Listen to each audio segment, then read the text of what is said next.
رب اشرح لی صدری ویسر لی امری واحلل عقدۃ من لسانی یفقهوا قولی صلاۃ و سلام علیک یا رسول اللہ وعلی آلک و صحبک یا حبیب اللہ الصلاۃ والسلام علیک یا رحمۃ للعالمین وعلی آلک و صحبک یا سیدی یا شفیع المذنبین۔ ایک سوال آیا ہے اور یہ سوال پہلے بھی کئی دفعہ آ چکا ہے۔ بعض لوگ جو دین بیزار لوگ ہیں اور ان کو دین کے ساتھ کسی قسم کی کوئی رغبت نہیں ہوتی، محبت نہیں ہوتی، ان کے اپنے دل کا ایک بخار ہوتا ہے، تو وہ طرح طرح نکالتے رہتے ہیں، مختلف قسم کے سوالات کر کے، مختلف قسم کی گفتگو کر کے وہ اپنا بخار نکالتے رہتے ہیں۔ بہرحال کوئی بات اگر حقیقت اور واقعی وہ سوال بنتا ہو تو میری کوشش یہ ہوتی ہے کہ تسلی کرا دوں۔ سوال یہ ہے کہ بعض لوگ کہتے ہیں کہ ان مولویوں کی اجارہ ختم ہونی چاہیے، انہوں نے بہت نقصان دیا، یہ ایک طبقہ ہے، یہ ایک مافیا ہے، ان کی حکومت ختم ہونی چاہیے، ان کی اجارہ داری ختم ہونی چاہیے، نماز ہم خود پڑھائیں، والدین کا جنازہ ہم خود پڑھائیں، جو دعا درود کرنا ہوتا ہے ہم خود کریں، یہ سارے جتنے معاملات مولویوں کے جزم ہیں یہ ہم خود کریں، ان کی اجارہ داری ختم ہونی چاہیے، یہ ایک سوال ہے۔ اب چونکہ عشاء کی نماز کا وقت بھی قریب ہے لہذا میں مختصراً ہی بات کروں گا۔ یہ بات یاد رکھیں کہ یہ چونکہ میں کالا ٹک شہر کے اندر بھی بیٹھا ہوا تھا، میرے ایک دوست ہیں انہوں نے بھی یہ بات کی ہے، میرے دوست تو نہیں ہے، میں جن کے پاس بیٹھا ہوا تھا تو انہوں نے کہا کہ ہماری کمزوریاں ہیں، ہم سیکھتے نہیں اور یہ لوگ ہمارے اوپر مسلط ہو گئے، ہمیں جنازہ پڑھانے کی ضرورت ہوتی ہے وغیرہ وغیرہ، تو یہ ہم خود سیکھ لیں تو ان لوگوں کی حکومت ختم ہو جائے۔ یہاں پر میں دو باتیں آپ کو بتانا چاہتا ہوں۔ اجارہ داری ختم کرنے سے آپ کی کیا مراد ہے؟ اس سے پہلے بھی آپ یہ بات یاد رکھیں کہ اللہ تعالیٰ کی چاہت مرضی منشا کیا ہے کہ اللہ تعالیٰ خبیث کو طیب سے پاک کرتا ہے، طیب الگ ہو اور خبیث الگ ہو، آپ اس چیز کو پہچانیں۔ آج معاشرے کے اندر آپ کو جتنے بھی طبقات نظر آتے ہیں، کچھ طبقات ایسے کہ جو فطری ہیں، یعنی بنے ہوئے ہیں، فطرتاً بن گئے ہیں، جس طرح کاموں کی تقسیم ہوتی ہے، اور کچھ طبقات ایسے کہ جو ہم نے خود بنائے ہوئے ہیں۔ اب جو طبقات خود بنائیں یا جو طبقات بنے ہوئے ہیں، ان میں ایک بات مشترک ہے، کیا میں آپ کو بتاتا ہوں۔ مشترک بات ان کے اندر یہ کہ ہر طبقے کے اندر آپ کو تین بندے نظر آئیں گے، ایک جو بہت زیادہ سخت ہوتے ہیں، متشدد، اور ایک بہت زیادہ نرم ہوتے ہیں، دو ہو گئے، اور تیسرا معتدل طبقہ ہوتا ہے جو افراط اور تفریط سے پاک ہوتا ہے۔ یہ آپ کو ہر طبقے کے اندر نظر آئیں گے، چاہے وہ آپ آسانی کے لیے آپ دو طبقے ہی لے لیں، سیاسی طبقہ لے لیں اور مذہبی طبقہ لے لیں۔ اب سیاسی طبقے کے اندر بھی جو لوگ انتہائی سخت ہوتے ہیں، انتہائی نرم ہوتے ہیں، وہ خطرناک ہوتے ہیں۔ اسی طرح مذہب کے اندر بھی جو لوگ انتہائی سخت ہوتے ہیں اور انتہائی نرم ہوتے ہیں، یہ خطرناک ہوتے ہیں۔ انتہائی نرم کہتے ہیں جو کچھ ہوتا رہے، ہماری روٹیاں لگی رہیں، کوئی پرواہ بھی نہیں۔ اور دوسرا جو انتہائی سخت ہوتے ہیں تو وہ جائز باتوں کو بھی تسلیم نہیں کرتے اور اپنی حکومت منوانا چاہتے ہیں، اور اپنی ہر بات چاہے وہ قرآن و سنت سے ٹکرائے کیوں نہیں تو وہ کیا کرتے ہیں، منوانا چاہتے ہیں۔ اور جو معتدل طبقہ ہوتا ہے وہ افراط اور تفریط سے پاک ہوتا ہے، اچھے کو اچھا کہتے ہیں اور برے کو برا کہتے ہیں۔ یہ جان ہوتے ہیں ہر طبقے کی۔ تو بالکل اسی طرح جو مذہبی طبقہ ہے اس کے اندر بھی ایسے لوگ موجود ہیں، یہ بات آپ نے یاد رکھنی ہے۔ جو افراد کے اندر پڑے، جو تفرید کے اندر پڑے، ان کا کوئی تعلق بھی نہیں ہے اسلام کے ساتھ، ان کا کوئی، وہ دین کی تعلیمات کو سمجھے ہی نہیں ہے، دین کی روح کو سمجھے ہی نہیں ہے، لہذا ان کا گلہ اٹھا کر علماء حق کے اوپر فٹ کر دینا یہ کسی طریقے سے بھی درست نہیں ہے۔ اب اجارہ داری ختم کرنے کے دو معنی ہو سکتے ہیں، ایک تو یہ کہ مثال کے طور پر جو جاہل قسم کے لوگ ہیں جن کو آتا واتا کچھ بھی نہیں ہے، وہ مسجدوں کے اندر قابض ہو گئے ہیں، محراب کے اوپر، ممبر کے اوپر بیٹھ گئے ہیں، مسائل بیان نہیں کر سکتے، نماز پڑھانے کا طریقہ ان کو نہیں آتا، تو اسی طرح اردو کی کتابیں پڑھ کے انہوں نے کچھ نہ کچھ سیکھ لیا ہے اور ان کا ایک گروپ بن گیا ہے، اور یہ جو لوگ ان کے پیچھے ہوتے ہیں، زیادہ پڑھے لکھے جو لوگ ہوتے ہیں، وہ ان کو سمجھاتے ہیں کہ دیکھیں یہ بات آپ نے ممبر کے اوپر غلط کی ہے، یہ قرآن کے اندر یہ آتا ہے، حدیث پاک کے اندر یہ آتا ہے، لیکن اس کے باوجود بھی وہ لوگ کسی طریقے سے بات کو نہیں مانتے، بلکہ وہ کہتے ہیں جو کچھ ہم نے کہہ دیا ہے وہی ٹھیک ہے۔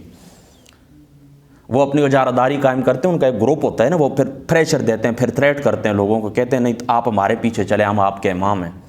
تو ایسے جو قابض قسم کے لوگ ہیں نا، اگر لوگ کہیں کہ ہم خود نماز جنازہ پڑھانے کے قابل ہو جائیں، نماز پڑھانے کے قابل ہو جائیں، تو ان لوگوں کی حکومت ختم ہو جائے اور ان لوگوں سے ہماری جان چھوٹ جائے، تو یہ بات بالکل 100% درست ہے۔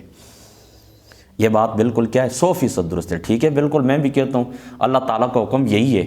اللہ تعالیٰ فرماتا ہے کہ ان اللہ یأمرکم ان تؤدوا الامانات الی اہلہا، یعنی آپ کسی کو کوئی عہدہ سپرد کرتے ہیں نا تو آل ہونا چاہیے وہ بندہ۔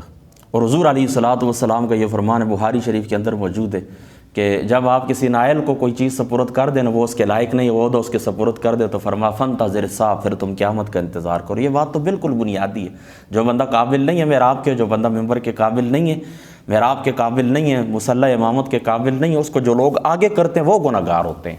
تو ایسا تو طبقہ ہے، اس کو تو ہم بھی کہتے ہیں کہ ختم ہونا چاہیے، اور ہر شخص کی یہ دل کی آواز ہے، اس میں تو کوئی برائی بھی نہیں ہے، اس کو تو کوئی برے معنوں میں لیتا بھی نہیں ہے۔ لیکن دوسری طرف اگر تمہارا معنی یہ ہے کہ یہ جو علماء حق ہیں جن کی وجہ سے اس دنیا کا نظام قائم ہے، جن کی وجہ سے اس دنیا کا نظام قائم ہے، جو ہمارے عقائد درست کرتے ہیں، جو ہمارے اعمال کی اصلاح کرتے ہیں، یہ ختم ہو جائے تو اس طرح اگر کوئی بات کرتا ہے، ان کو ختم کرنے کی بات کرتا ہے، تو ان کو تمہارے دادا بھی نہیں ختم کر سکتا۔ کیوں کہ ان کو قائم کیا ہے اللہ تعالیٰ کی ذات اقدس نے۔ یہ لوگ مامور من اللہ تعالیٰ ہوتے ہیں، یہ اللہ تعالیٰ کے قائم کردہ ہیں، یہ گروہ اللہ تعالیٰ کا قائم کردہ ہے، یہ گروہ حزب اللہ ہے، اللہ تعالیٰ کا گروہ ہے۔ یہ میرے سامنے اللہ تعالیٰ کا قرآن ہے، اور یہ سورۃ التوبہ کی آیت نمبر 122 ہے، سورۃ التوبہ کی آیت نمبر 122 ہے۔ اس سورۃ التوبہ کے اندر ٹوٹل 129 آیات بینات ہیں، اور یہ 122 نمبر آیت ہے۔ دیکھیں اللہ تعالیٰ فرماتے ہیں وَمَا كَانَ الْمُؤْمِنُونَ لِيَنْفِرُوا كَافَّةً، اس طرح تو نہیں ہو سکتا نا کہ سارے کے سارے لوگ نکل کھڑے ہوں۔ فَلَوْلَا نَفَرَ مِنْ كُلِّ فِرْقَةٍ مِّنْهُمْ طَائِفَةٌ لِيَتَفَقَّهُوا فِي الدِّينِ، تو کیوں نہ ہوا کہ ان میں سے ایک گروہ نکلے اور وہ جائے اور وہ دین کی سمجھ بوجھ حاصل کرے، یعنی علم دین حاصل کرے۔ وَلَيُنذِرُوا قَوْمَهُمْ إِذَا رَجَعُوا، اور پھر وہ کیا کرے، واپس آئے اور اپنی قوم کو ڈر سنائے، لعلہم یحذرون، اس وجہ سے شاید ہو سکتا ہے کہ یہ باز آ جائیں اور یہ ڈر جائیں، اللہ تعالیٰ کو خوف رکھ لیں۔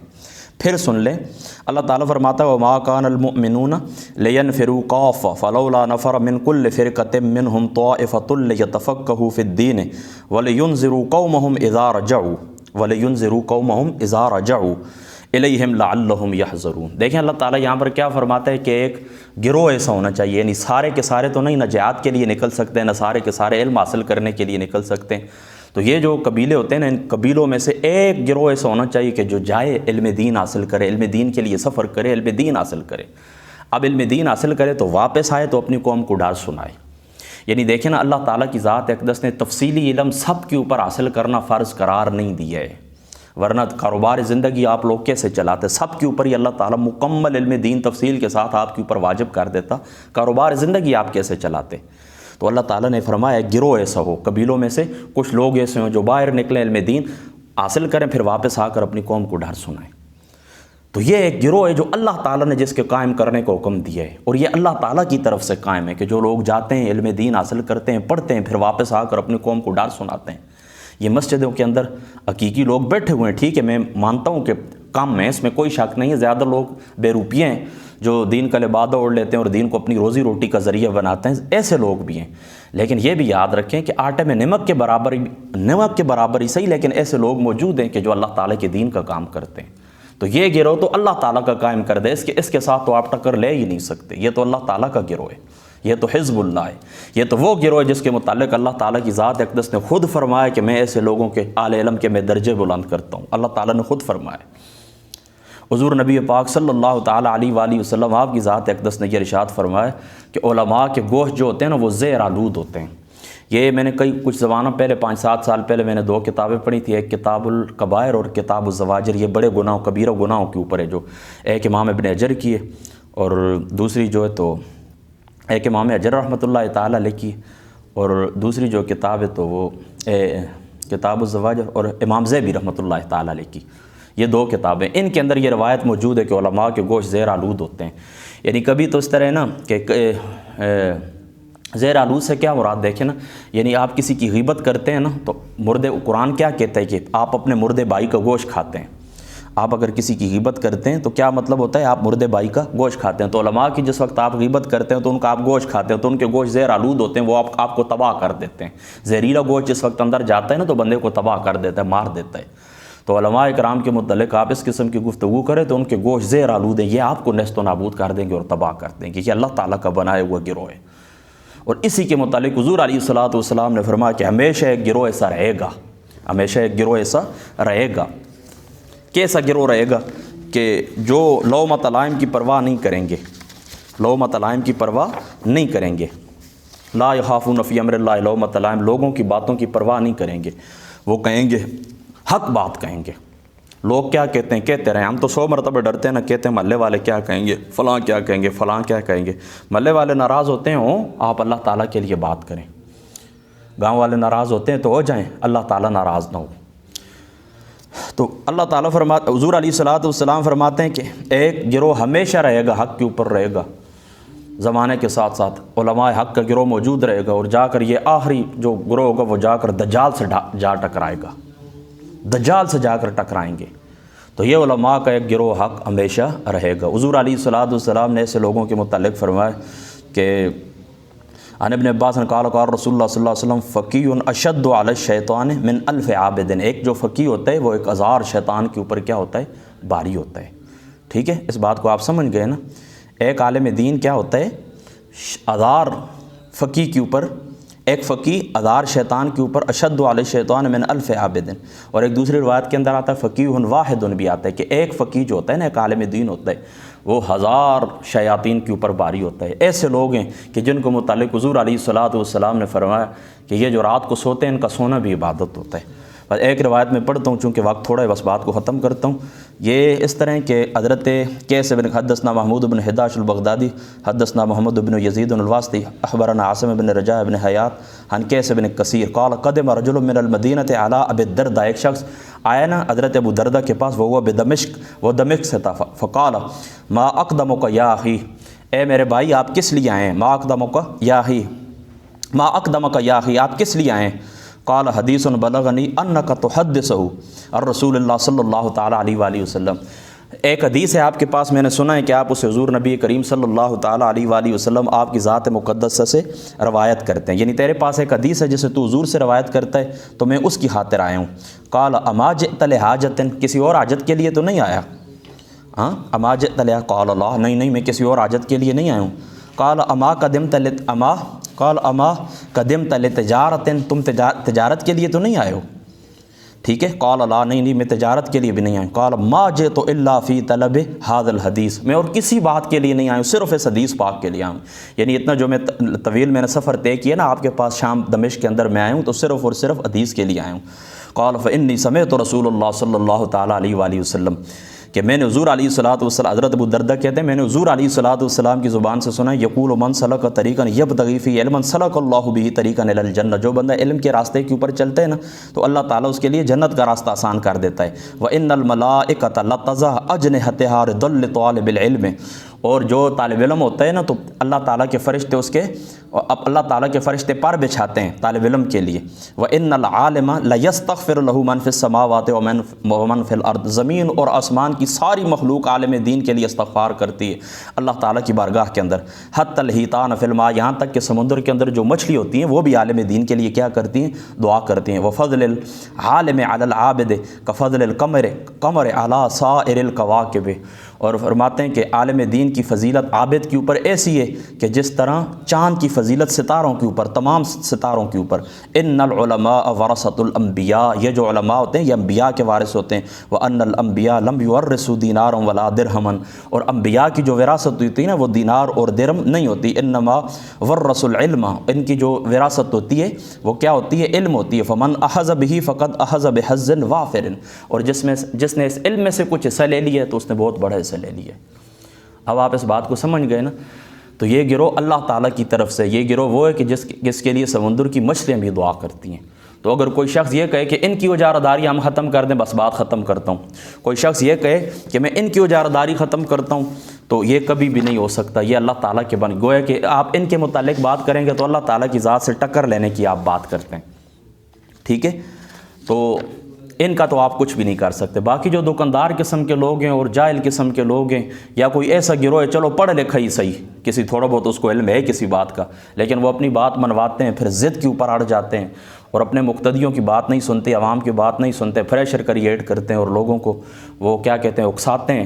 تو بے شک ایسے لوگوں کی اجارہ داری ختم ہونی چاہیے۔ اور جو بالکل جاہل قسم کے لوگ ہیں جن کو بالکل کچھ بھی نہیں آتا، بالکل وہ کیا کہتے ہیں کہ دیکھ کر قرآن پاک پڑھنا بھی نہیں آتا، ایک حدیث کے متعلق ان کو علم نہیں ہے، قرآن کو ان کو علم نہیں ہے، یہاں تک کہ امامت کے مسائل بھی ان کو نہیں پتہ، اور وہ نماز پڑھاتے ہیں اور وہ مسجدوں کے اوپر انہوں نے قبضہ کیا اور ایک پریشر کریٹ کرتے ہیں اور لوگوں کو اکساتے ہیں اور لوگوں کو دہشت گرد بناتے ہیں۔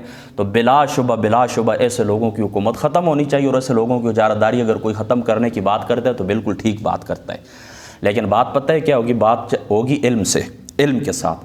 آپ لوگ پتہ ہے کیا کرتے ہیں؟ آپ لوگ کیا کہتے ہیں کہ ہم دین سیکھیں گے، ہم جنازہ سیکھیں گے اور ہم نماز سیکھیں گے اور ہم نماز خود پڑھائیں گے، یہ کبھی بھی نہیں ہو سکتا۔ ہمیں لوگوں کی نفسیات کا علم ہے۔ لوگ مسجد میں نماز کے لیے آتے ہیں نا تو ہم سلام پھیرتے ہیں نا تو صرف اتنی دیر رب اغفر ورحم وانت خیر الراحمین، اتنی دیر ہم پڑھتے ہیں، یا 3 دفعہ اللہ اکبر کہہ دیا یا کوئی تسبیح پڑھ لی، کچھ بھی، تو اتنی دیر میں لوگ نماز کے لیے بھی نہیں رکتے کہ نماز فرض نماز کے بعد جو دعا کی جاتی ہے سنت سے جو ثابت اللہم انت السلام ومنک السلام، اتنی دیر بھی مسجد کے لیے کوئی بیٹھنے کے لیے تیار نہیں ہے۔ تو آپ کیا سیکھیں گے؟ وہ لوگ خواب دیکھتے ہیں کہ ہم گھر بیٹھے بیٹھے دہلی فتح کر لیں گے، اس طرح کبھی بھی نہیں ہوتا، محنت کرنا پڑتی ہے۔ تو ان لوگوں کی بھی اتنی شکلیں نہیں ہیں۔ دنیا کے لیے ٹائم ہے ان کے پاس، دنیا کے لیے ٹائم ہے ان کے پاس کہ کیا کریں گے، کہ دنیا کو ٹائم دیں گے، سارا 24 گھنٹے دیں گے، لیکن اللہ تعالیٰ کے دین کو سیکھنے کے لیے ان کے پاس 5 منٹ بھی نہیں ہے۔ لہذا آپ زبان سے تو کہتے ہیں کہ ہم اجارہ داری ختم کریں گے، کچھ عمل بھی کر کے دکھائیں۔ فرض نماز پڑھنے کے لیے آپ کے پاس وقت نہیں ہے۔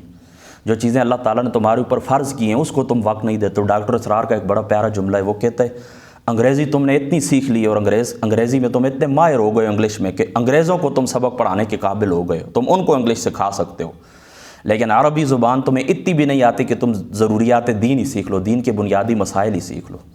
ہر کام کے لیے آپ کے پاس ٹائم ہے، 5 گھنٹے فلمیں دیکھنے کے لیے آپ کے پاس ٹائم ہے، 10 گھنٹے سوشل میڈیا کو دینے کے لیے آپ کے پاس ہے، نوکری کے لیے 8 گھنٹے آپ کے پاس ہیں، 15 گھنٹے آپ سوئے رہے ہیں، آپ کے پاس ٹائم ہے، سارا دن کام کرتے ہیں، تو کیا نماز کے لیے 5 منٹ؟ صبح کی نماز میں کتنے مقتدی ہوتے ہیں؟ پڑھے لکھے جو لوگ جو مولوی کہلاتے ہیں، پیروں کے گھرانے، مجھے پتہ ہے صبح کی نماز کے لیے نہیں اٹھتے صبح کی نماز کے لیے، 9 بجے اٹھتے ہیں، مردار جس کو کہتے ہیں۔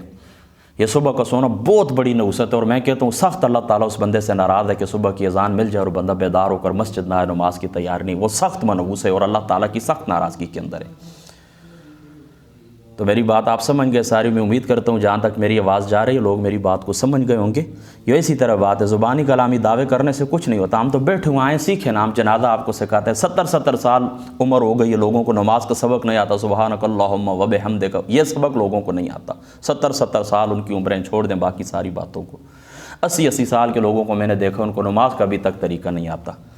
تو ہم تو اس بات کے اوپر خوش ہیں، ہم تو کہتے ہیں آئیں ہمارے پاس بیٹھے، ہمیں وقت دیں، ہم تمہیں سکھاتے ہیں، کیا نماز سیکھنا چاہتے ہو، جنازہ سیکھنا چاہتے ہو، اور کوئی سوال ہے، انگلش اردو کا کوئی سوال ہے، کوئی آپ کا مضمون ہے فرسٹ ایئر کا، سیکنڈ ایئر کا مشکل ہے، آئیں ہم سے پوچھیں، ہمیں ٹائم دیں، جمعے والے دن آپ ٹائم دیں، 45-50 منٹ گفتگو ہوتی ہے، انشاءاللہ تعالیٰ آپ ہماری مجلس کے اندر بیٹھیں، جب واپس جائیں گے انشاءاللہ تعالیٰ آپ کی جولی کے اندر علم کی خیرات ہوگی، وقت آپ دیں۔ درس ہوتے ہیں، 2 درس ہوتے ہیں، دیکھیں درس قرآن ہوتا ہے ہمارے پاس، بدھ والے دن درس حدیث پاک ہوتا ہے، جمعرات والے دن درس قرآن ہوتا ہے، اور خطابات ہوتے ہیں، وہ باقاعدہ ایک ترتیب کے ساتھ ریکارڈ ہوتے ہیں، سب کو ہم خود سینڈ کرتے ہیں کہ اب چلو مسجد نہیں آ سکتے، اپنے بستر کے اندر تم سوئے ہوئے وہ تم سن لو، لیکن تمہارے پاس اتنا وقت بھی نہیں اور تم باتیں کرو کہ فلاں کی ہم اجارہ داری ختم کریں گے، اس طرح کبھی بھی نہیں ہو سکتا۔ اگر واقعی جائے لوگوں کے اجارہ داری آپ ختم کرنا چاہتے ہیں تو ریئل پروگرس از ایجوکیشن، حقیقی ترقی کیا ہے؟ تعلیم ہے، تعلیم حاصل کریں، علماء کے پاس بیٹھیں، علماء حقہ کے پاس۔ ٹماٹر تو آپ کو دور سے نظر آ جاتے ہیں، یہ ٹماٹر اچھے نہیں اور یہ اچھے ہیں، اور باقی خبیث اور جاہل کی اور اچھے آدمی کی آپ تمیز نہیں کر سکتے کہ کون حقیقی وارث کون ہے۔ اور اسی طریقے سے اللہ تعالیٰ کی ذات اقدس آپ سے پوچھیں گے نا، کل اللہ تعالیٰ نے آپ کو نہیں عطا فرمائی کہ مسجد کے اندر ہم اپنے بچے کو چھوڑیں گے، ہمارے بچے کو خودکش بمبار کون بنائے گا، یہ آپ کو نہیں پتہ، اور یہ نہیں پتہ آپ کو کہ کون ہمارے بچے کو اللہ تعالیٰ اور رسول کی حقیقی تعلیمات سے کون بندہ آشنا کرے گا، یہ بات آپ کے علم کے اندر نہیں ہے۔ کیا آپ وہ کیا کہتے ہیں کہ بس میں کچھ بھی نہیں کہتا ہوں، اللہ تعالیٰ عمل کی توفیق عطا فرما، واخر دعوانا الحمدللہ۔